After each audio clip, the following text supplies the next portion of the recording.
understand what language does. I will devote an entire section of this series to what language does and how maybe we should think about how it does it. But for now, let it suffice for me to say that in our language we have many of what we might call semantic spooks.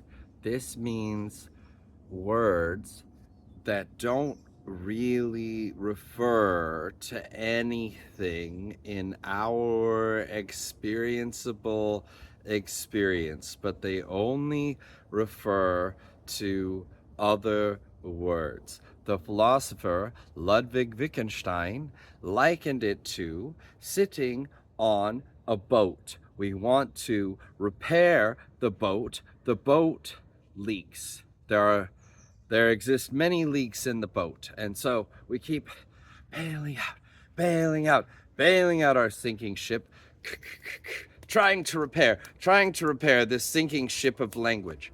But we can never land ashore, get out of the boat, fix it from the outside, good and proper. We have to deal with living in the boat on the sea, trying to fix it as we ride on the sea, because we live in life and we use language as we do most of the time without even understanding what language does.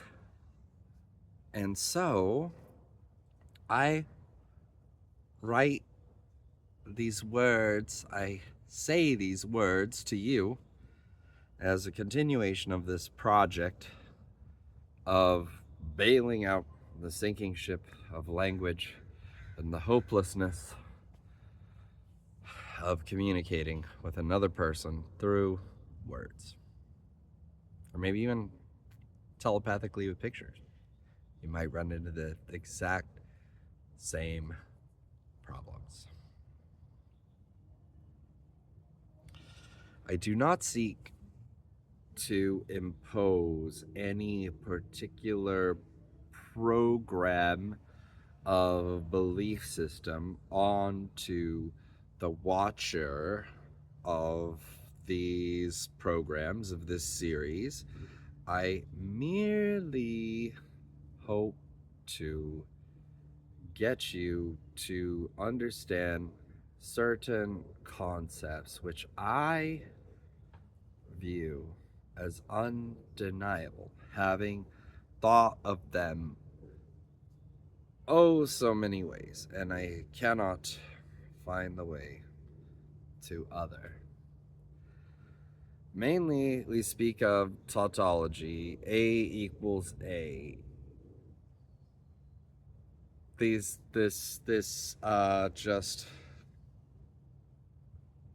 defined it that way, and therefore we defined it that way. So if we use that meaning, then it means that. I know this sounds obtuse to you now, but in the future we will have many different conversations about it, and it will get more and more specific. But in order for you to see what I see, it involves me doing a very careful pointing, not at things like this ancient bicycle covered in leaves, not in pointing at things like this leafy branches, but pointing at things that we can't really point at, pointing at things inside of our minds and our being, pointing at our internal states, which I assume we all share some commonality between us, in that we have similar internal states. And when I see blue, you don't see red, kind of thing. We both have a similar experience, unless we find a reason to think otherwise. I just made that assumption. We have to make certain assumptions or we can go nowhere.